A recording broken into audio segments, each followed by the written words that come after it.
उत्तर प्रदेश उत्तराखंड में आपका स्वागत है। मैं हूं दिलीप तिवारी। आज मेरे साथ एक ऐसे मेहमान हैं जिनसे बातचीत नहीं, आशीर्वाद की लोग उम्मीद करते हैं, जिनसे ये उम्मीद करते हैं कि उनकी समस्याओं के निराकरण में उनका मार्गदर्शन करें। जी हां, जूना पीठाधीश्वर आचार्य महामंडलेश्वर स्वामी अवधेशानंद गिरी जी महाराज हैं, इस वक्त हमारे साथ जुड़ रहे हैं हरिद्वार से। आचार्य जी, आप तो श्री पंच दशनाम जूना अखाड़ा के आचार्य एवं पीठाधीश्वर है, जो काल गणना की दृष्टि से विश्व के सबसे प्राचीनतम और विशालतम संत समुदाय का नेतृत्व करता है। 10 लाख नागा साधुओं को आपने संन्यास परंपरा में दीक्षित किया है, जिनके लगभग 80 से 90 महामंडलेश्वर हैं। देश के जो अन्य सन्यासी हैं, मठ आश्रम हैं, विश्व भर में आध्यात्मिक सेवा चेतना प्रसार केंद्र हैं, उनमें आप उनका मार्गदर्शन करते हैं। और हिंदू धर्म के सभी मत संप्रदायों के प्रमुख धर्माचार्यों की सर्वोच्च संस्था एवं सर्वमान्य संस्था हिंदू धर्म आचार्य सभा के अध्यक्ष है। यह संस्था राष्ट्र संघ द्वारा मान्यता प्राप्त है। हरिद्वार में जो आपका विश्व प्रसिद्ध भारत माता मंदिर है, समन्वय सेवा ट्रस्ट है, उसके आप अध्यक्ष हैं। और दुनिया भर में आप भारतीय संस्कृति के आप एक तरह से कहें कि परंपराओं के झंडा उठाए हुए आप पूरी दुनिया में घूम रहे हैं। मैं आपसे जानना चाहता हूं कि आज का जो संकट है, दुनिया भारत की तरफ निगाहें लगाए बैठी है, क्योंकि हमारे पास तो पहले से ही सिस्टम था वसुधैव कुटुंबकम, और हम पहले से कहते थे कि साईं इतना दीजिए जामे कुटुंब समाए, मैं भी भूखा ना रहूं साधु भी भूखा ना जाए। आप तो साधुओं के सर्वोच्च परंपरा के सबसे बड़े शीर्ष पर बैठे हुए, पद पर बैठे हुए आचार्य महामंडलेश्वर हैं। मैं आपसे जानना चाहता हूं कि आप जिस परंपरा को आगे बढ़ा रहे हैं, उस परंपरा में तो सब कुछ त्याग करके नगा बन जाता है, एक साधु बन जाता है और सब कुछ त्याग देता है। उस परंपरा के बारे में बताएं। इससे पहले बताइए कि इस संकट से दुनिया कहां जा रही है।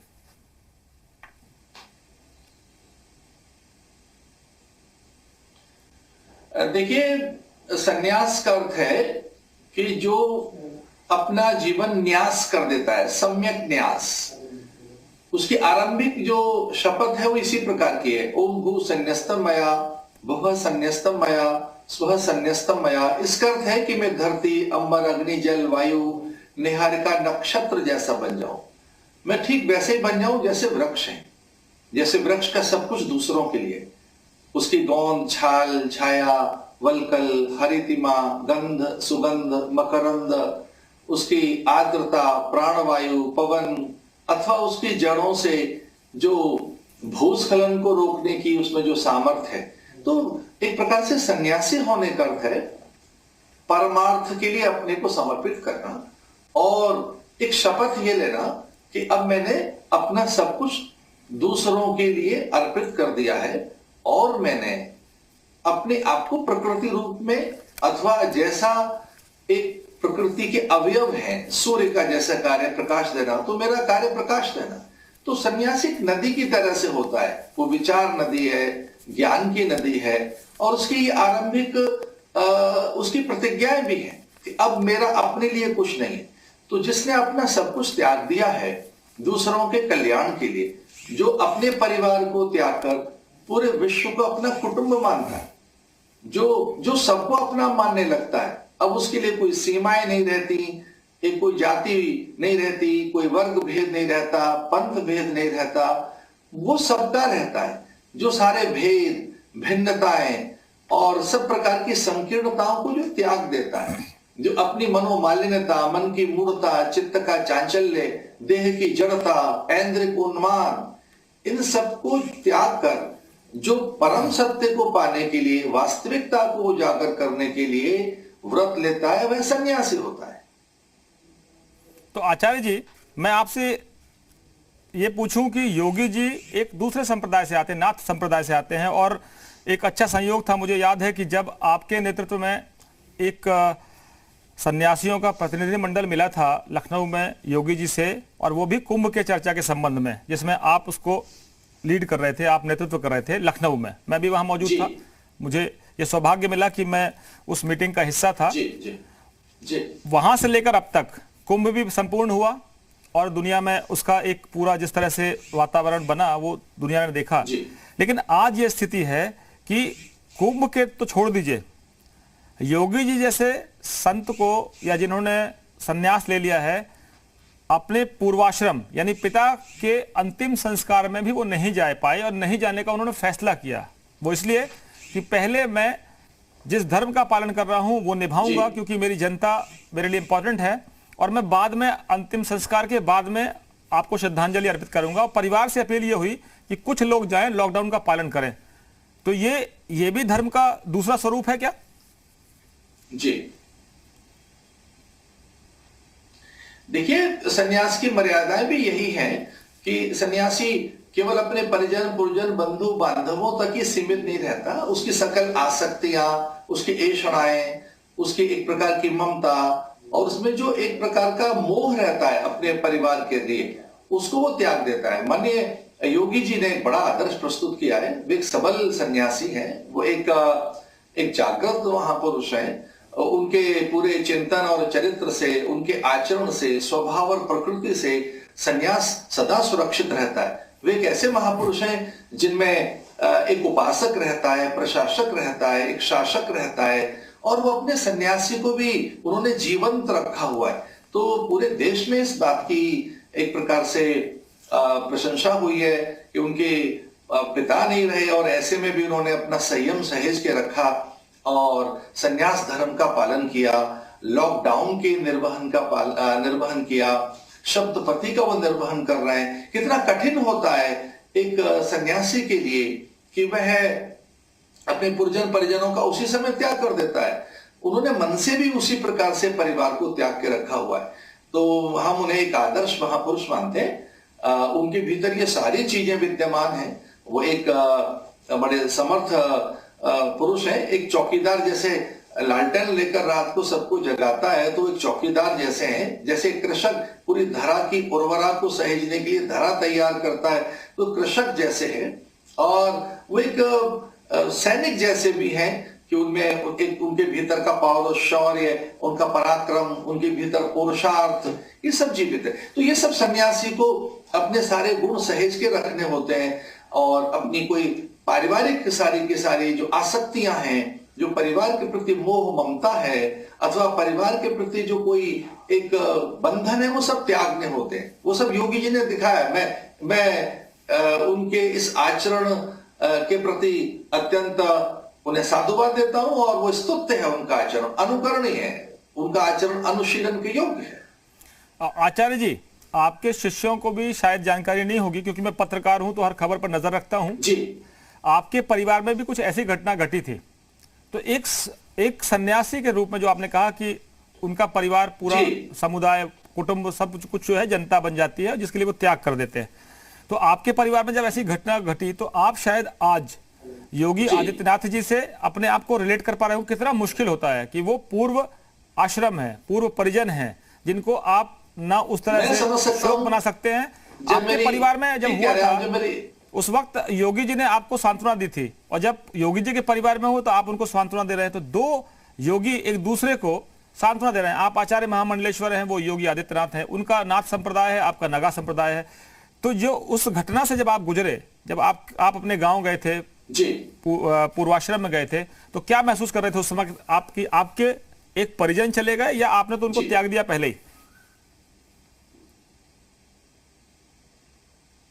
देखिए, मैंने जब सन्यास लिया तो सन्यास में एक प्रकार से हमें परिजनों का भी श्राद्ध करना होता है।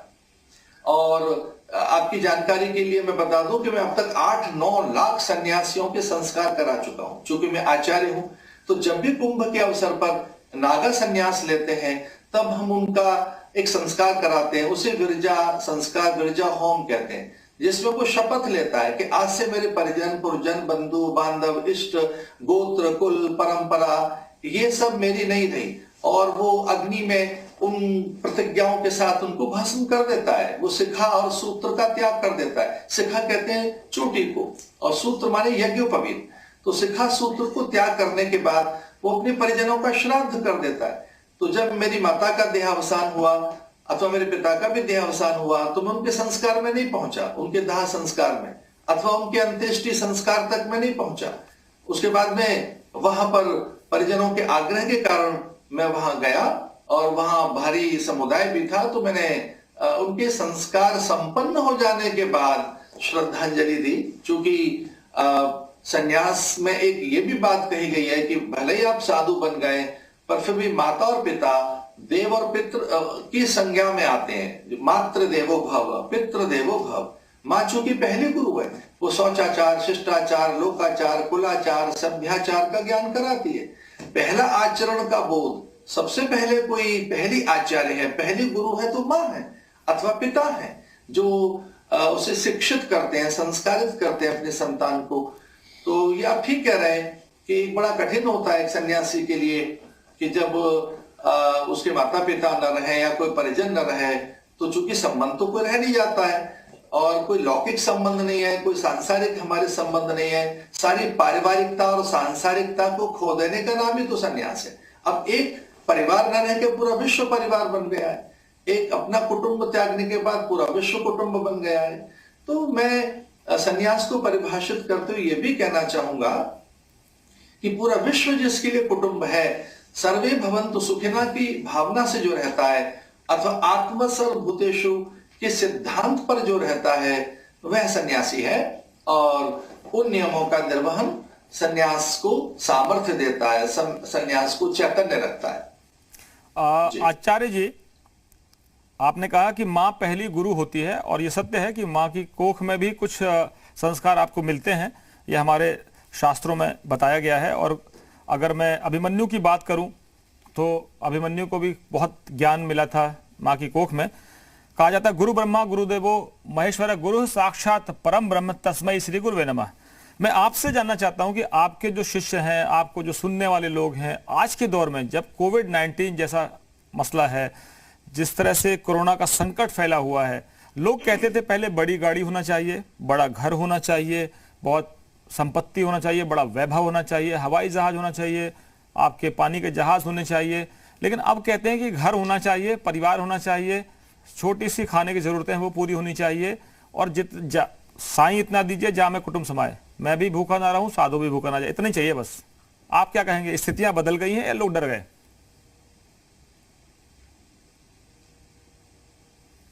देखिए, इस कोरोना वायरस ने तो पूरी देश की और विदेश के सभी लोगों की मानसिकता बदली है। इसके कारण लोगों में संयम आया है, सरलता आई है और न्यूनतम आवश्यक साधनों के साथ जीवन जीने की एक कला सीखी है व्यक्ति ने। अपने परिजनों के साथ बैठा है, उसे संवाद करने आए हैं, उसने आत्मनिरीक्षण करना सीखा है। और देखिए, न बड़े जलयान चल रहे हैं, न वायुयान चल रहे हैं, न बड़े वाहन चल रहे हैं। तो जो एक आश्रय था कि मेरे संग्रह में बहुत हो, मनुष्य अपने संग्रह में बहुत कुछ रखना चाहता है, उसकी एक बड़ी मान्यता पर इस लॉकडाउन ने प्रहार किया है। वो मान्यता क्या थी कि पदार्थों में प्रसन्नता है, जबकि पदार्थ प्रसन्नता नहीं देते। पदार्थ प्रसन्नता सापेक्ष नहीं है, विचार सापेक्ष है प्रसन्नता।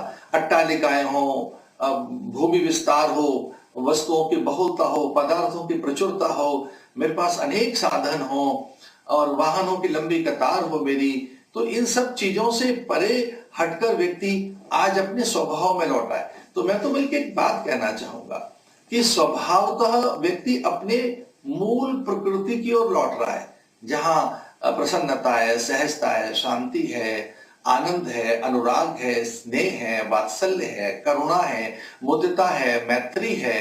तो व्यक्ति अपने स्वभाव में लौट रहा है और इसी का नाम अध्यात्म है। अगर कोई व्यक्ति इन दोनों थोड़ा प्रयास कर ले, वह आत्मनिरीक्षण कर ले, आत्मचिंतन कर ले, इन दोनों थोड़ा व्यक्ति अपनी इंद्रियों को समझ ले, अपने अध्यास को कि मैंने कैसा अभ्यास बना लिया अपने जीवन का, मैंने ऐसी सोच क्यों बना ली, मैंने अपनी धारणाएं, दृष्टिकोण ऐसे क्यों बनाए हैं।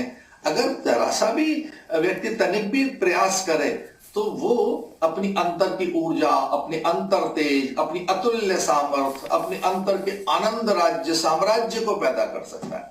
जो आनंद साम्राज्य है वो विचार से पैदा होता है। तो ये कुछ ऐसा आया है समय कि जब व्यक्ति थोड़ा सकारात्मक रहे, विधेयक रहे, अपने संकल्प को शुभ बनाए, तो और अपने परिजनों के पास रहे, अध्ययन करें। आज संयोग से वर्ल्ड बुक डे है, मैंने इस पर लिखा भी है, आज कुछ विश्व पुस्तक दिवस है।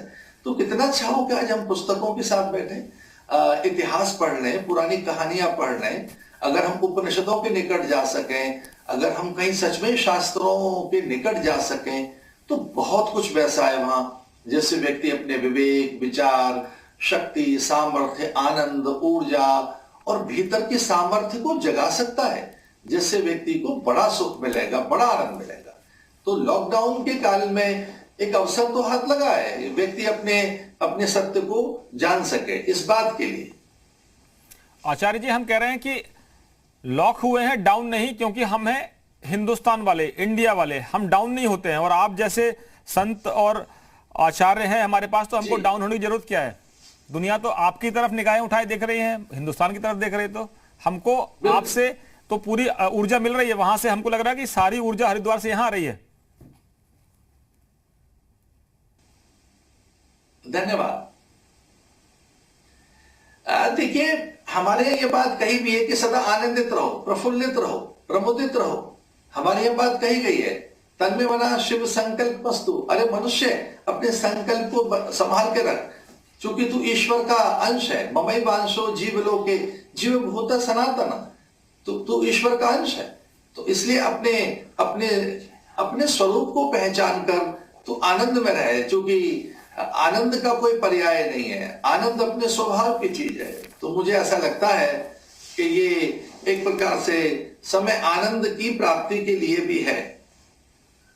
आचार्य जी, 2020 में कई ऐसी घटनाएं घटी हैं जो बहुत अच्छी भी हैं और बहुत बुरी भी हैं। अब कोरोना के संकट की बात करें तो लोग बड़े परेशान हैं, लेकिन उसमें से अच्छाइयां भी तो हमको दिख रही हैं।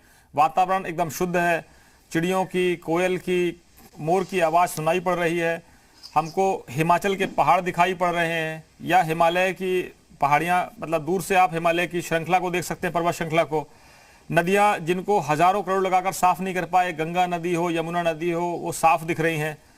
तो हम तो बुराइयों में भी अच्छाइयाँ ढूंढ लेते हैं, और अक्सर पत्रकारों के बारे में, मीडिया के बारे में कहा जाता है कि दिन भर बुराई दिखाते हैं। हम तो आपको इसलिए लाए हैं कि बुरा जो देखन मैं चला, बुरा न मिले कोई। तो वो आप मार्गदर्शन दीजिए सबको जो देख रहे हैं कि भाई क्यों बुरा देख रहे हो, अच्छा भी तो देख लो।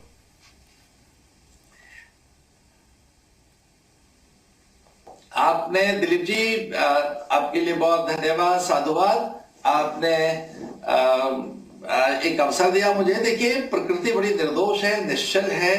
कभी हम देखें हिमालय की हरितिमा को, हम कभी देखें आकाश को, तो वहां अंबर है।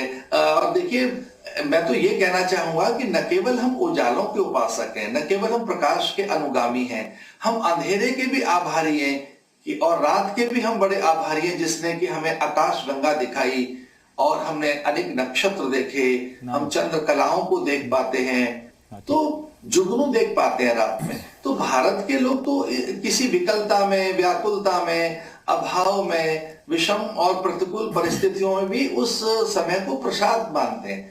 हमने कभी रात की निंदा भी नहीं की, हम अंधेरे की भी निंदा नहीं करते, क्योंकि अंधेरा पक्ष भी एक ऐसा पक्ष है जिस पक्ष में आप रात को देख सकते हैं। रात में आप तारे देखिए, आकाश गंगा देखो, और आप सत्य को अनुभूत करो। तो जो आप मुझसे बात कह रहे हैं कि पत्रकार सदा एक पक्ष दिखाते रहे, तो ये जो नेगेटिविटी है कई बार वो समाज में भी बड़ी है, तो वही प्रक्षेपित होकर आती है। तो ऐसा कुछ नहीं, मेरा पत्रकारों के प्रति ऐसा कोई परिवाद नहीं है। परिवाद कहते हैं शिकायत को, तो मेरा कोई ऐसा परिवाद नहीं। पर हम ये जरूर कहना चाहूंगा कि जगत बड़ा सुंदर है, उसमें हम कभी वृक्ष वनिताओं की बात कहें, कभी संभव हो तो हम हिमालय की बात करें, कभी नदियों के प्रवाह की। देखिए, नदी एक सामान्य नदी नहीं होती, उसमें एक वेग है, एक उसमें स्वाभाविक प्रवाह है, उसकी शुचिता है, सातत्य है, और एक उसमें आनंद है, अनुराग है, उसके पास तट है। तो कभी ढंग से नदी देख लें हम, झील, सरोवर, जलाशय कभी हम देख सकें, हम कभी विभिन्न उद्यान काननों को देख सकें, वहां की हम तितलियों को देख सकें, मधुमक्खी के संचय की बात कर सकें कि मधुमक्खी किस तरह से संचित करती है शहद को। तो आपने ठीक कहा, इस समय नदियों में एक निर्मलता, अविरलता, पवित्रता, शुचिता, उनके सातत्य में एक सौंदर्य दिखाई दे रहा है। अब झील जलाशयों में भी एक स्थिरता दिखाई दे रही है। अब अंबर को झांक कर देखते हैं तो वो सब नहीं है। प्रदूषण का भी कितना एकदम अभाव है, चूंकि उतने वाहन नहीं है, आकाश में भी उस प्रकार का शोर नहीं है। बहुत पहले हमारे ऋषियों ने यह बात कही, ओम देव शांति, अंतरिक्ष शांति आदि, कि देखो धरा अंबर अग्नि जलवायु में शांति रखना, पवन और प्रकाश को सहेज कर रखना, नीर को संभाल कर रखना, जल का दुरुपयोग मत कर देना, अन्न का दुरुपयोग मत कर देना। और बल्कि हमारे यहां तो ये तक कहा कि अन्न का एक कण और समय का एक क्षण अत्यंत उपयोगी है। अन्नो वै ब्रह्म, अन्न को संभाल के रखो। आपो वै ब्रह्म, नदी या उसके जल को संभाल के रखो। और काल भी परमात्मा है, इसलिए समय का एक भी क्षण व्यर्थ नहीं होना चाहिए। तो जब आप मुझसे बात कह रहे हैं कि क्या मैं कहूं, तो मैं कहना चाहूंगा कि यह समय लौट कर तो आएगा नहीं, वर्तमान आपके हाथ में है। और जीवन कल्पनाओं में नहीं रहता है, कल्पनाएं तो भविष्य के लिए की जाती है। जीवन स्मृतियों में नहीं रहता, स्मृतियां तो जो बीत गई हैं वो हैं। जीवन कई बार वर्तमान में रहता है। और इस लॉकडाउन में सप्तपदी का पालन करते हुए माननीय प्रधानमंत्री जी ने एक बहुत अच्छी बात कही, घर में रहें, सुरक्षित रहें। पर मैं उनकी इस बात का समर्थन करते हुए एक बात और कहना चाहूंगा कि घर में रहें पर अपने स्वभाव में भी रहें। अपने स्वभाव में हम रहेंगे, अपने आप में रहेंगे, अपने मूल में रहेंगे, अपनी निजता, अपनी सत्ता में रहेंगे, तो आनंद की अनुभूति करेंगे। एक ये भी मैं कहना चाहता था कि घर में जरूर रहें पर स्वभाव में भी रहें, अपनी निजता में रहें, अपनी व्यक्तित्वता में रहें, अपने अस्तित्व के साथ रहें। और जब व्यक्ति अपने साथ रहता है, अपने स्वभाव में होता है, तो बड़ा सामर्थ्यवान होता है। आचार्य जी, हमारी भूमिका तो यह है कि निंदा के नियरे राखिए, आंगन कुटी छवाए, बिन पानी बिन साबुना, निर्मल करे सुहाए। हम आपको जब सुन रहे हैं तो मुझे एक आचार्य दिखता है, एक संत शिरोमणि दिखता है, कई बार आप कवि नजर आते हैं, कई बार आप साहित्यकार नजर आते हैं। तो मैं क्या मानूं आपको कि आप आचार्य महामंडलेश्वर स्वामी अवधेशानंद गिरी जी महाराज हैं, जूना अखाड़ा के पीठाधीश्वर हैं। आपको सुनने लोग बहुत दूर दूर से आते हैं, आप बहुत दूर दूर जाते हैं लोगों को सुनाने के लिए, उनका ज्ञानवर्धन करने के लिए, उनको दिशा दिखाने के लिए।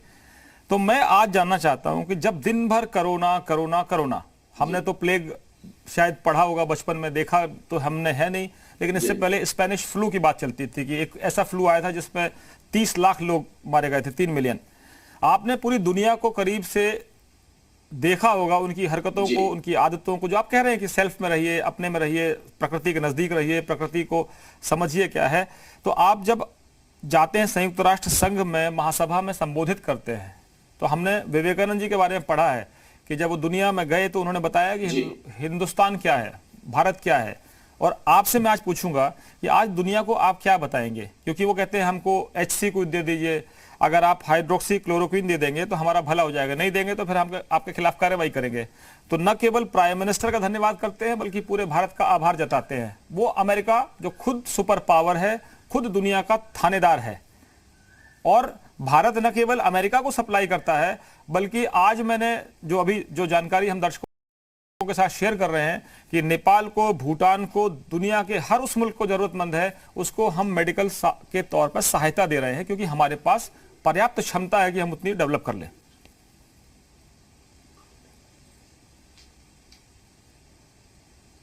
आप बहुत अच्छी बात कह रहे हैं। मैं संयुक्त राष्ट्र संघ में, UN में कई बार गया हूं वक्तव्य देने के लिए। लगभग पिछले 30-35 वर्षों से यूरोपियन देशों में, अमेरिका में तो लगभग 30 वर्षों से मैं जा रहा हूं, मेरे बड़े कार्यक्रम हुए हैं। और संयुक्त राष्ट्र संघ में अभी पीछे में गया था रेस्पॉन्सिबल लीडरशिप समिट के लिए भी। तो एक बात तो हुई कि पूरा संसार अब भारत की ओर देख रहा है कि उसे औषधियां चाहिए, अनेक संसाधन चाहिए। पर आपने एक बात और ध्यान दी होगी कि हम प्राय शाकाहारी हैं, हम भारतीय प्राय एक प्राकृतिक जीवन जीने के भी अभ्यासी हैं। इस कारण भी हमारा जो इम्यून सिस्टम है, इस कारण भी जो हमारे भीतर रोग प्रतिरोधात्मक क्षमता है वो बहुत अधिक है। इस पर मैं एक बात कहना चाहूंगा कि पूरा संसार आज भारत की ओर देख रहा है। पिछले कुछ सालों से योग पूरे संसार की एक स्वाभाविक मांग बना है। पूरे संसार में योग के लिए एक स्वीकृति, स्वीकार्यता पैदा हुई। न केवल योग के लिए, आयुर्वेदिक औषधियों के लिए, न केवल आयुर्वेदिक औषधियां, योग, अथवा मैं कहूं कि अन्य संसाधन भी जो हैं भारतीय आध्यात्मिक, जिसमें भारत का आहार भी। मैं 2008 और 9 की घटना सुनाता हूं। जब मैं न्यूयॉर्क में था तब वहां किसी ने कहा कि बड़ा चकित कर देने वाला प्रसंग यह कि यहाँ लोग हल्दी, नीम, बबूल, तुलसी का पेटेंट करने की बात कर रहे हैं, योग को पेटेंट करने की बात कर रहे हैं। तो मैंने कहा बड़ा हास्यास्पद लगता है, ये सारी औषधियां हैं, सबको सुलभ होनी चाहिए। नीम, हल्दी, बबूल, तुलसी, ये इनके उपचार इनके स्वभाव में नहीं है, न इनका ये भोजन में चीजें आती हैं, पर इस पर ऐसा इन्होंने नया नवीन अभिनव क्या प्रयोग कर लिया जो इसको पेटेंट करना चाहते हैं। तो मैं इसमें एक अच्छी बात ये बताना चाहूंगा कि हम भारत के लोग अपनी सब चीजों को दूसरों को पहुंचाते हैं।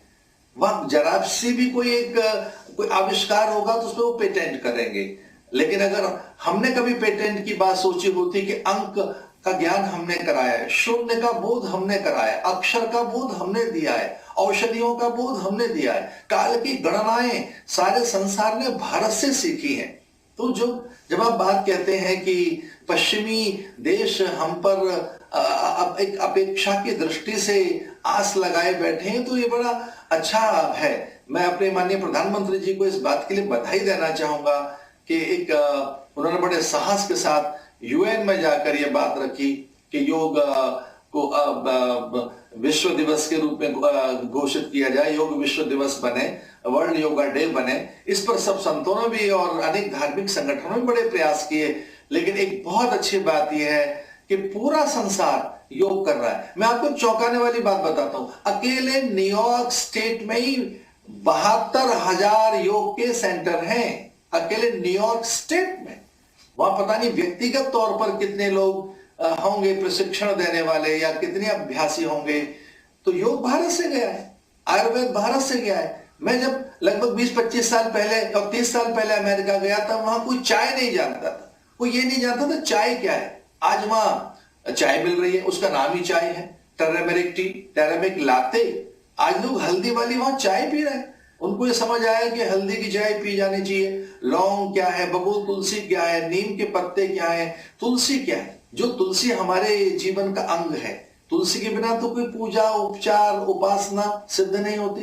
अब वो तुलसी का पाउडर रखते हैं कि ये इम्यून सिस्टम ठीक करती है, इससे व्यक्ति के भीतर में शांति, सौम्यता, स्थिरता, एकाग्रता, पवित्रता रहती है। तो आज हमारी भारत की तुलसी भारी मात्रा में चली गई। ब्राजील को जब ये पता लगा कि ये भारत के लोग इतने सामर्थ्यवान किस कारण से हैं, कि भाई गौ की वजह से हैं, तो भारत में आज ब्राजील में सारी गौएं भारत से गई हैं। तो आज पूरा संसार योग के माध्यम से, आयुर्वेद के माध्यम से, आहार विहार के माध्यम से, विचार भाषा के माध्यम से वहां है। एक और बात कहूंगा, लगभग संसार के 7-8 देश ऐसे हैं जहां संस्कृत अनिवार्य विषय है। पहली कक्षा से, आरंभिक कक्षा से, प्राथमिक कक्षा से लेकर संस्कृत अनिवार्य है, क्योंकि उनको यह पता लग गया है कि काल की गणना अथवा प्रकृति स्वभाव या पूरे जीवन के सत्य को उजागर करना हो तो वो भाषा संस्कृत है, अथवा वो योग है, अथवा वो प्राणायाम है, जिससे आप अपने तन, मन, बुद्धि, चित्त, चेतना को सुंदर, स्वस्थ और सहज बना सकते हो। व्यक्ति सुंदर भी तो दिखना चाहता है, न केवल स्वस्थ, व्यक्ति आकर्षक भी तो रहना चाहता है। तो योग के माध्यम से जो कि लावण्य है, मादकता है, मासलता है, आकर्षण है, व्यक्ति के भीतर का जो तेज है वो योग से जगता है। तो इस दृष्टि से भारत विजयी हुआ है। आज हम हाइड्रोक्सी क्लोरोक्विन तो हम दे ही रहे हैं, पर हम बहुत सी चीजें भी परोक्ष रूप से पूरे संसार को दे रहे हैं कि संसार सुरक्षित रहे, स्वस्थ रहे और इस कोरोना में वो भयभीत न हो। एक बात, पूरे संसार में अवसाद है, जिसे डिप्रेशन कहेंगे, जिसे एंजाइटी कहेंगे, अथवा जिसे स्ट्रेस कहेंगे, भारत में नहीं है। हम उतने अवसाद ग्रसित नहीं है, हम बड़े सहज है, शांत है। लॉकडाउन है तो हमने उसको मान लिया। वे चिंतित हैं, भयभीत हैं, आतंकित हैं, अत्यंत उन्माद है, उनमें नाना प्रकार की मानसिक विकृतियां पैदा हो रही हैं जो हम भारतीयों में नहीं है। इसका अर्थ यह हुआ कि हम भारतीय अत्यंत सामर्थ्यवान हैं अन्यों की अपेक्षा। कहा जाता है आचार्य जी कि गुरु गोविंद दो खड़े काके लागू पाए, बलिहारी गुरु आपकी गोविंद दियो बताए। हम आपसे चर्चा कर रहे हैं तो ईश्वर से तो आप हमको मिलवाएंगे ही, हमको एक अंदर आपने जो शांति का भाव जगाया है, जो लोगों को भरोसा जताया है, जो लोग परेशान हैं घरों में, उनको वो आपको सुन रहे होंगे। तो ईश्वर से तो हम मिलेंगे, आपके जरिए मिलेंगे, क्योंकि आप गुरु हैं, आचार्य हैं। ईश्वर सिंह जुड़ रहे हैं इस समय उज्जैन से, आपसे कुछ पूछना चाहते हैं, ईश्वर खुद आपसे पूछना चाहते हैं। ईश्वर जी बताइए, आचार्य महामंडलेश्वर स्वामी अवधेशानंद गिरी जी आपके सामने हैं, सवाल पूछना शुरू करिए। गुरुदेव सादर चरण स्पर्श।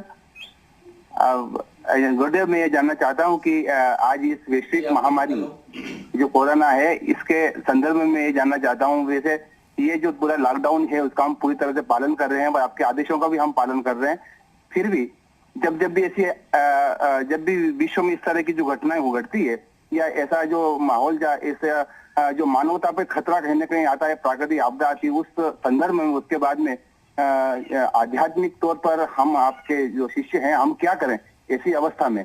हम सारे नियमों का पालन तो कर रहे हैं, लेकिन फिर भी हम ऐसा कौन सा उपाय करें जिसके माध्यम से कम इस महामारी का जो प्रभाव है हम लोगों पर कम हो और विश्व का कल्याण हो? ऐसी कोई उपाय आप हमें आदेशित करें या वो बताएं, ताकि हम जितना भी सब ये मैं निवेदन आपसे। जी ईश्वर जी, आचार्य जी ये कह रहे हैं कि क्या ऐसा उपाय करें कि ये बीमारी हमको तक ना पकड़ पाए? जी ईश्वर जी,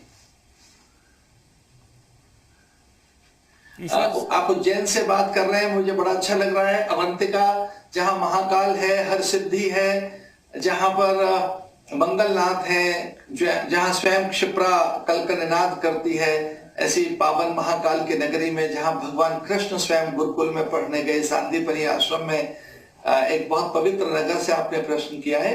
देखिए, प्रत्येक महामारी अपने साथ कुछ उपाय भी लेकर आती है और अपनी निवृत्ति के, अपने निवारण के भी उपाय लेकर आती है। तो जो ये स्वाभाविक उपाय हैं, जिनमें सोशल डिस्टेंसिंग है, मास्क लगाना है, दूरी रखना है, ये सारी चीजें तो हम कर ही रहे हैं और हमें करना ही चाहिए। लेकिन एक सबसे बड़ा उपाय है जो महामारी के बाद भी हम करें और इसमें भी करें, वह अपने आत्मबल को जगाने का, वह अपने आत्म संकल्प के साथ रहना, अपने स्वयं के साथ रहने का।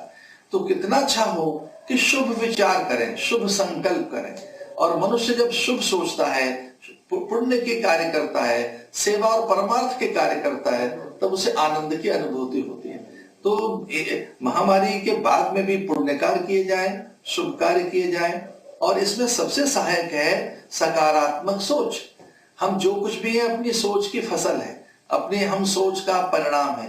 एक सकारात्मक सोच बना के रखना चाहिए, विधेयक भाव रखना चाहिए, अपने भीतर के माधुर्य को, अपने भीतर की सत्यता और अपने संयम को सहेज के रखना चाहिए। तो उससे एक तो भय नहीं रहेगा, आप सुरक्षित रहेंगे। और हाँ, अन्न औषधियों से निसंदेह या बाहर की वस्तुओं से निसंदेह हमें सामर्थ्य मिलती है, पर एक आत्म सामर्थ्य जो अपने संकल्प से जागृत होती है। तो कितना अच्छा हो, थोड़ा शास्त्र पढ़िए, थोड़ा योग प्राणायाम कीजिए, ध्यान का अभ्यास कीजिए, अपने इष्ट देव के मंत्र का जाप करें। पर इससे अलग एक और बात कहना चाहूंगा, परिवार तीर्थ है। अपने परिवार के संबंधों को और मधुर बनाएं, उनमें और आत्मीयता लाएं, उसमें अधिक स्नेह और प्रणयन पैदा हो, उसमें अधिक विश्वास पैदा हो। आत्म संवाद तो हो हमारे स्वयं से, परंतु परिजनों के भी साथ संवाद करें। तो पुरानी कुछ ऐसी चीजें हैं जो हमारी शंकाएं हैं, भ्रम है, हमें कोई संदेह है, अथवा हमें कोई आग्रह है, अथवा हमें किसी प्रकार का कोई द्वेष है, उसे ही मिटाया जा सकता है। तो ये समय अपने अंतःकरण को पवित्र करने के लिए भी है, अपने मन को बहुत सहज बनाने के लिए, चित्त को शांत करने के लिए, बौद्धिक क्षमता जगाने के लिए है। और एक और बात, अपने को सही सिद्ध करने के लिए है।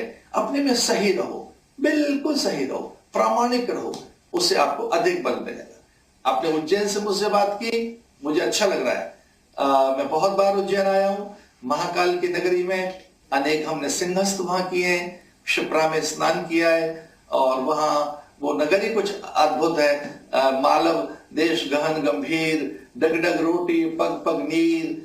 भगवान ने जो गीता सुनाई कुरुक्षेत्र में, उसका बीज कदाचित वो उज्जैनी अवंतिका से तो लेके आए होंगे, अपने गुरु सांदीपनी आश्रम से। वहीं से तो वो विपन्न से प्रेम करने का एक औदार्य लेकर आए कि उन्होंने सुदामा के साथ किस तरह से प्रेम किया, और एक विपन्नता के सामने संपन्नता झुक गई। इस प्रकार का औदार्य ऐसी विनम्रता कदाचित वो उज्जैन से तो लेकर आए होंगे। आपसे बात करके मुझे अच्छा लगा है, धन्यवाद। आचार्य जी, उज्जैन के बाद महाकाल की नगरी के बाद जो इंदौर शहर है, जो इस समय कोरोना से सबसे ज्यादा प्रभावित है, जहां से कुछ बुरी खबरें भी आई, कुछ अच्छी खबरें भी आई। बुरी खबर यह थी कि वहां पर डॉक्टर्स पर और जो इलाज करने वाला जो पैरामेडिकल स्टाफ था उस पर पत्थर फेंके गए, दूसरी तरफ वहां फूल भी फेंके गए। एक तस्वीर ऐसी भी आई कि एक हिंदू वृद्ध महिला की जब स्वाभाविक तौर पर मृत्यु हुई तो उसके परिवार के लोग इस लॉकडाउन की वजह से वहां नहीं पहुंच पाए। मोहल्ले पड़ोस में ज्यादातर मुस्लिम आबादी थी, तो मुस्लिम युवाओं ने, मुस्लिम परिवारों ने उस वृद्ध महिला को कंधा देकर उसके अंतिम संस्कार में मदद की। ये तस्वीर भी थी। फिर मैं आपको और चीज बताना चाहता हूं कि वहां पर जिस तरह से संकट बढ़ा है, लोग एकजुट हुए हैं, तकलीफों के बावजूद वहां पर लोग कोशिश कर रहे हैं कि देश का सबसे स्वच्छ शहर कोरोना की इस महामारी से कैसे निपटे। राजेश हमारे साथ जुड़ रहे हैं। राजेश, आपका क्या सवाल है आचार्य जी से? सबसे पहले तो मीडिया के माध्यम से हमारे गुरु महाराज जी के चरणों में वंदन करता हूँ मैं। और मैं प्रभु प्रेमी संघ इंदौर से मैं हूँ, और मेरे मन में जिज्ञासा है महाराज जी के लिए। तो महाराज जी, जैसे एक निमित्त भगवान किसी को बनाता है, तो रामायण में भी मंथरा को एक निमित्त बनाया था। तो मेरी जिज्ञासा है कि चीन के माध्यम से जो भगवान ने निमित्त बनाया इनको और पूरी सृष्टि को स्वच्छता की तरफ बढ़ाया, ये मेरी सोच, ये जिज्ञासा सही है महाराज जी?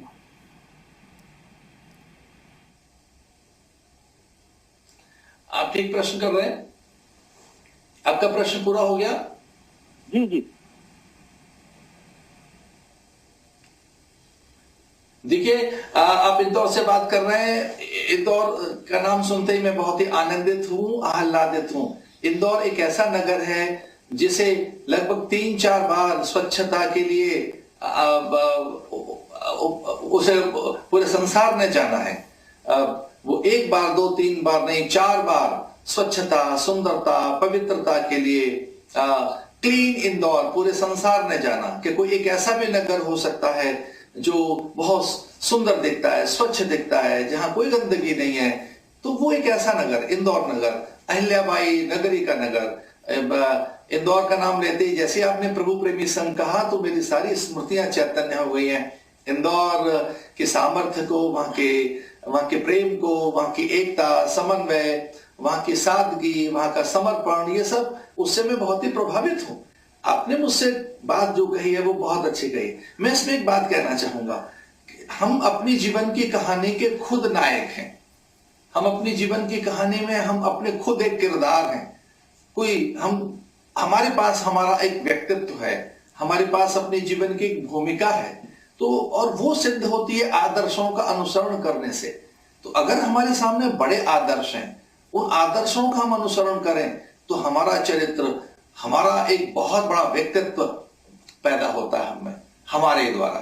तो हम, जब आप मंथरा की बात कर रहे हैं तो मंथरा को तो हे दृष्टि से देखा जाता है, इस दृष्टि से देखा जाता है, इसने परिवार में भेद डाल दिया।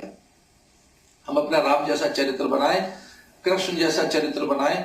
अगर हमारे सामने आदर्श होंगे तो आदर्शों का अनुसरण, अनुगमन करने से, उनका अनुशीलन करने से हमारे भीतर वैसे गुण पैदा होते हैं। और हाँ, अपनी जीवन की गाथा के हम स्वयं नायक हैं तो एक मुख्य भूमिका निभाएं। लोग हमें कहें साहसी है, पराक्रमी है, ये सत्यवादी है, निश्चल है, सरल है। लोग हमें कहें कि नहीं, ये निरंतर परमार्थी पुरुष है, ये परोपकारी पुरुष है, अथवा एक ऐसा व्यक्ति है जो विश्वास योग्य है। तो अपने चरित्र को हम अच्छा बना सकते हैं, अपने व्यक्तित्व को बड़ा कर सकते हैं।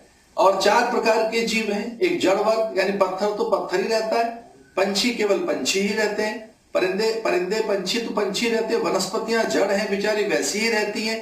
पर हाँ, मनुष्य है जो अपनी अनंतता को अर्जित कर सकता है। और मनुष्य होने का अर्थ ही है कि अपनी अनंतता और अपनी विराटता को हम प्राप्त कर लें और हम अपने भीतर बैठे हुए ईश्वर को अनुभूत कर लें।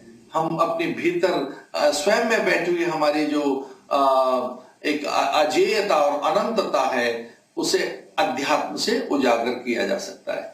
इंदौर प्रभु प्रेमी संघ का नाम दिया है, बहुत बहुत शुभकामनाएं। वहां सबको मेरा स्नेह कहिएगा। और लॉकडाउन के बाद इधर मेरा उज्जैन, इंदौर, पूरे मालवा और उस तरफ आना हो, ऐसा मेरा मन है। बहुत बहुत शुभकामनाएं। आचार्य जी, इस वक्त आपको जी मीडिया के जरिए उत्तर प्रदेश, उत्तराखंड, पंजाब, हरियाणा, हिमाचल, जम्मू कश्मीर, मध्य प्रदेश, छत्तीसगढ़ में तमाम जो दर्शक हैं वो देख रहे हैं, आपके शिष्य हैं, प्रभु प्रेमी संघ के लोग हैं, और हम इस समय फेसबुक लाइव के जरिए पूरी दुनिया के उन हिस्सों में जा रहे हैं जहां आपको मानने वाले, जानने वाले, आपके बात पर समर्पण के साथ आचरण करने वाले लोग मौजूद हैं। इस समय वंदना कानपुर से जुड़ गई हैं। वंदना, क्या सवाल है आपका आचार्य जी से? सबसे पहले तो महाराज जी के चरणों में मेरा सादर वंदन और नम्र है, और उसके बाद मैं महाराज जी आपसे बहुत ही विनम्रता के साथ प्रणाम करके पूछना चाहूंगी कि आज हम लोग अपनी स्वाभाविक स्थिति में लौट गए। हालांकि महामारी चल रही है, महामारी से हम लोग बहुत डरे हुए हैं, लेकिन फिर भी कहीं ना कहीं हम लोग अपनी निजता की ओर, अपनी स्वाभाविकता की ओर लौट आए हैं। तो महाराज जी से मैं सिर्फ यही पूछना चाहूंगी, सात्विकता, स्वाभाविकता बनाए रखने के लिए एक सहज मूल मंत्र हमारे लिए क्या रहेगा? फिर हम कहीं इस जिंदगी की भीड़ में फिर से न खो जाएं और अपनी इस आध्यात्मिकता को बनाए रखें और महामारी पे जीत हासिल कर सकें। महाराज जी,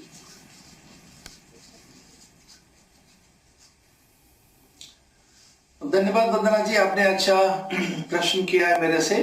देखिए, इसमें शास्त्र सहायक बनते हैं, अच्छी पुस्तकें सहायक बनती हैं, सत्पुरुषों का सानिध्य और सत्संग सहायक बनता है। इसमें सहायक बनता है भद्र पुरुषों की निकटता और उनसे अच्छे संवाद। तो ये हम तय करें कि हम कैसे परिवेश में रहें, कैसे वातावरण में रहें। कई बार हमें बाहर की चीजें आकर्षित तो करती हैं और वो हमें पतन की ओर भी लेकर जाती हैं, अथवा वो हमारे भीतर में क्षरण करती हैं, अथवा वे हमारे मूल स्वभाव से हटकर भी होती हैं।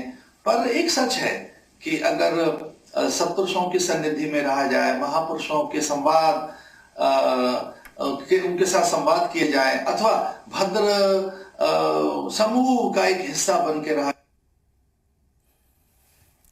तो कुछ तकनीकी दिक्कत आई है आचार्य जी से, संपर्क कुछ दिक्कत आई है, लेकिन इस वक्त आप गंगा नदी की जो लहरें हैं, कल लहरें हरिद्वार के नज़दीक से आपको हम दिखा रहे हैं। जैसा आचार्य जी ने कहा था कि सबको अच्छे से देख लीजिए आप, क्योंकि ऐसा दृश्य बहुत कम होता है जब आप इतने नज़दीक से ऐसा देख पाएंगे, ऐसा सोच पाएंगे। और सवाल हम कर रहे थे आचार्य जी से, तो आचार्य जी आप हमारे साथ जुड़ गए हों तो वंदना जी का सवाल का पूरा जवाब आ जाए, क्योंकि बीच में तकनीकी दिक्कतें हैं। मौसम तो सुहाना है, लेकिन तकनीकी उतनी अभी कंट्रोल में नहीं है हमारे।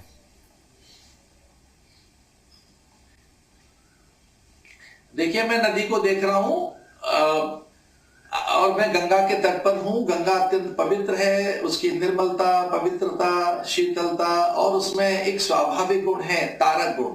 गंगा सबको तारती है। भगवान शंकराचार्य लिखते हैं, किंचित धीता भगवद गीता गंगा जल लब कणिका पीता। तो मनुष्य अगर एक भी कण गंगा जल का जिह्वा से अपने कंठ में उतार ले, उसके उदर में एक भी कण अगर उदरस्थ हो जाए तो उसका जीवन धन्य हो जाता है। और गंगा त्रय योग सिद्ध कारक है, भगवान विष्णु के चरणों से निकली हैं तो भक्ति योग सिद्ध करती हैं। गंगा ब्रह्मा कमंडलू में, ब्रह्मा के कमंडलू बैठी हैं, वे कर्म योग सिद्ध करती हैं। चूंकि गंगा शिव के मस्तक पर बैठी हैं तो जटा शंकरी कहलाई, वो ज्ञान योग सिद्ध करती हैं। गंगा एकमात्र ऐसा जल है जिसका जल अपने पवित्र, अपनी शुचिता और अपने स्वभाव से कभी विलग नहीं होता। जो उसका गंगत्व है, गंगा की जो तो आपने गंगा की बात कही तो हम बड़े भाग्यवान हैं भारत के प्राणी कि हमारे पास में गंगा है और उस की पवित्रता को हम अनुभूत कर सकते हैं। मैं तो सभी नदियों को प्रणाम करता हूं। आपो व ब्रह्म, जल तो परमात्मा का ही स्वरूप है, वो कहीं का हो, किसी भी देश का हो। लेकिन हाँ, गंगा का वैशिष्ट्य अलग है, गंगा में एक अलग माधुर्य है, गंगा में एक अलग प्रकार की तारक क्षमता है, वो भवतारक है, वो सब प्रकार की आदि व्याधि उपाधियों का शमन करती है। तो ये मैं गंगा के तट से आप सबको अपनी शुभकामनाएं भेजता हूं। बहुत बहुत शुभकामनाएं सबको। आचार्य जी, और मैं जानता हूं कि छत्तीसगढ़, पंजाब, हरियाणा, उत्तर प्रदेश, इन सब लोगों के, यहाँ के प्राणियों के बीच में मैं निरंतर आता रहता हूं और आप मुझे श्रवण कर रहे हैं, मुझे अच्छा लग रहा है। आचार्य जी, एक और चीज मैं कह रहा हूं कि जो निर्मलता गंगा में जो दिख रही है, नर्मदा में दिख रही है, और भी नदियां हैं, सोन नदी है, यमुना नदी है। हम तो यहाँ रहते हैं, हमको यमुना कभी साफ नहीं मिली, कभी आचमन के लिए या पानी अगर आप अपने शरीर में डालना चाहे तो डर लगता है, केमिकल इतना डाल दिया है। फिर जो टेनरीज होती हैं जहां पर जो एक तरह का मीट का कारोबार होता है और वो उसका सारा जो मलबा है और बाकी चीजें बहाई जाती हैं, चाहे वो कानपुर का इलाका हो या यूपी का बहुत सा इलाका हो। तो मैं आपसे जानना चाहता हूं कि एक तो आपके जो भक्तगण आपको देख रहे हैं, आपके जो मानने वाले आपको देख रहे हैं, या वो लोग जो नहीं भी मानेंगे, उनको क्या अपील है कि भाई नदियों में फूल, पत्ते, पन्नियां, अगरबत्ती, नारियल सब डालो, नर्मदा को, गंगा को अपनी श्रद्धा के आधार पर करते रहो, लेकिन कहीं कोई ऐसा संदेश आएगा कि नदियों में कचरा क्यों डालना, कचरे को जमीन में दबा दीजिए और वो अपने आप वहां गल जाएगा। क्योंकि सारा घर का सामान ले जाके पन्नियों में, मैंने यमुना के पुल पर खड़े होकर देखा है कि लोग जालियों को काट काट कर डालते हैं उसमें से, और घर से ले जाते हैं पूरे फूल पत्तियां और कहते हैं हमने यमुना में डाल दिया। तो आचार्य जी, आप तो मार्गदर्शक हैं, गुरु हैं, बताइए इन भक्तों को कि कैसे करें भाई। गंगा हो, शिप्रा हो, नर्मदा हो, सोन नदी हो, और भी नदियां हो, उनको गंदा करने का ठेका आपने क्यों ले रखा है?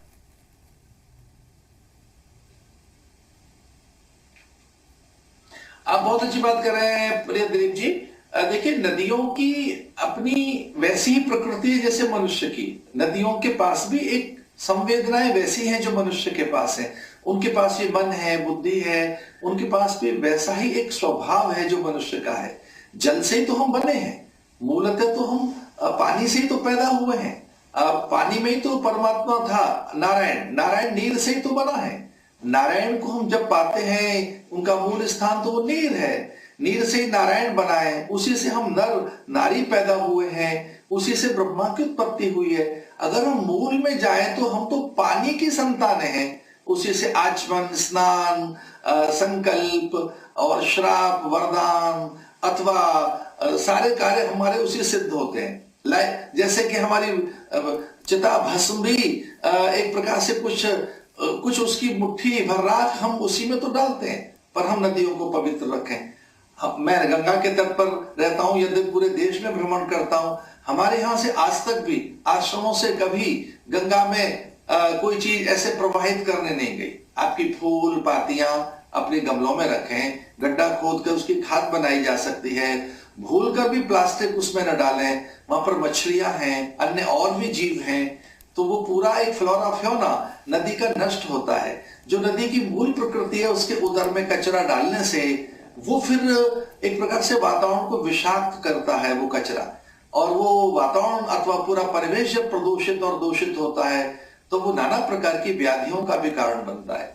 इस समय मैं आपको एक चौंकाने वाली बात बता रहा हूं कि किस ढंग से हमने जल को विकृत और विषाक्त कर दिया।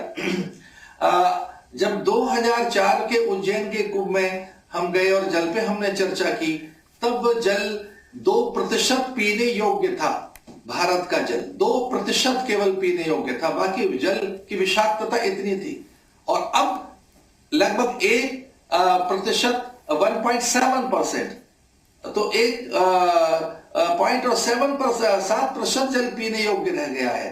तो इतनी प्रदूषित होती जा रही है नदियां, और ये और अगले 10 सालों में हो सकता है फिर 1.5% रह जाए। आचार्य जी, इसका अर्थ है कि हमने अपनी नदियों के सातत्य, शुचिता, निर्मलता, पवित्रता को खंडित किया है। जी आचार्य जी, मेरा बस इस कार्यक्रम को समापन करने से पहले, आचार्य जी, समापन करने से पहले एक आखिरी सवाल। जी हाँ, कि महाराष्ट्र के पालघर के गढ़ चिनचले गांव में 16 अप्रैल को पंचदशनाम जूना अखाड़ा से जुड़े हुए 2 साधुओं की हत्या कर दी जाती है। इसके पहले इंदौर में डॉक्टरों पर हमला हुआ, पत्थर फेंके गए, पुलिस पर हमला हुआ, पटियाला में एक पुलिस के एएसआई का हाथ काट लिया गया। इसके अलावा कोरोना जिनको है उनको डॉक्टर्स ले जाते हैं तो वो उन पर अश्लील इशारे करते हैं, उन पर थूकने की कोशिश करते हैं, और वो जमाती जो है जानकारी नहीं देते। ये धर्म का मामला नहीं है। आप एक धर्म विशेष के प्रकांड आचार्य महामंडलेश्वर स्वामी अवधेशानंद जी हैं और आपका सभी धर्मगुरुओं से संपर्क है। मैंने देखा है मंच पर आपके साथ बहुत बड़े धर्मगुरु आपके साथ बैठते हैं।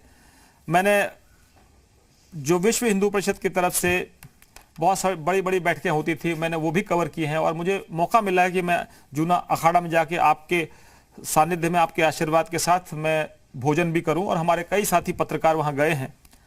मैं जानना चाहता हूं कि कभी आप लोगों की चर्चा हुई कि भाई ये धर्म का मामला नहीं है, कोरोना जो है वो धर्म युद्ध नहीं है, ये विश्व युद्ध है, इसको धर्म के चश्मे से क्यों देख रहे हो भाई? जमातियों को जमाई क्यों बना रहे हो? ये तो आपके लिए मौत बनकर घूम रहे हैं। ये इनको कौन समझाएगा? आचार्य जी को इनके धर्मगुरुओं से बात करेंगे? मौलाना साहब जो है जहर का प्रसाद बांट रहे हैं।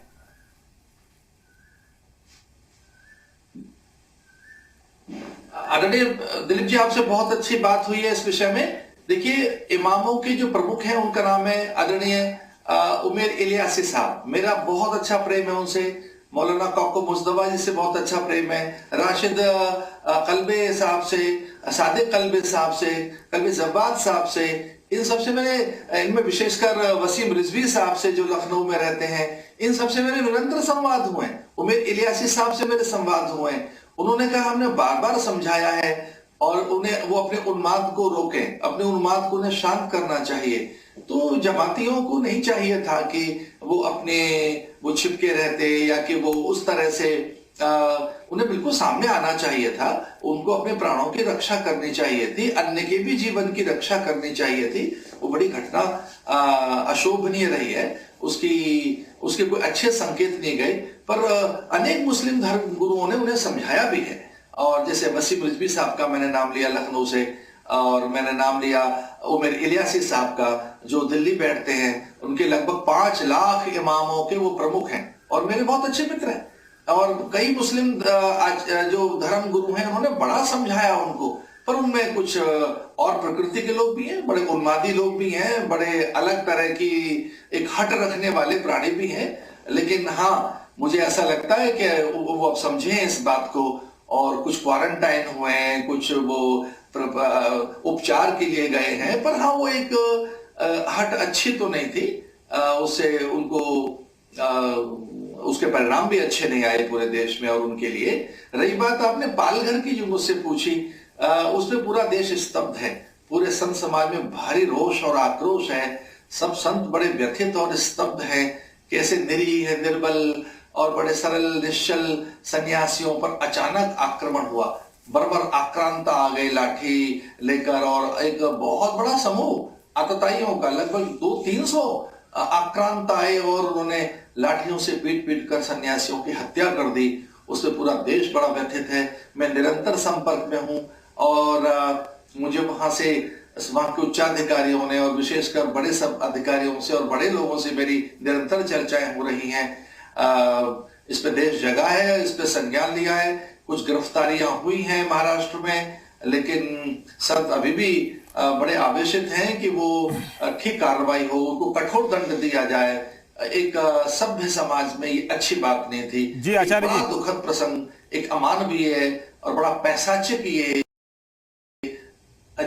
कृत्य हो गया। आचार्य जी, हम आपके इस ज्ञानवर्धन से हमको उम्मीद है कि लोग समझेंगे कि ये कोरोना के खिलाफ धर्म युद्ध नहीं है, बल्कि ये विश्व युद्ध है।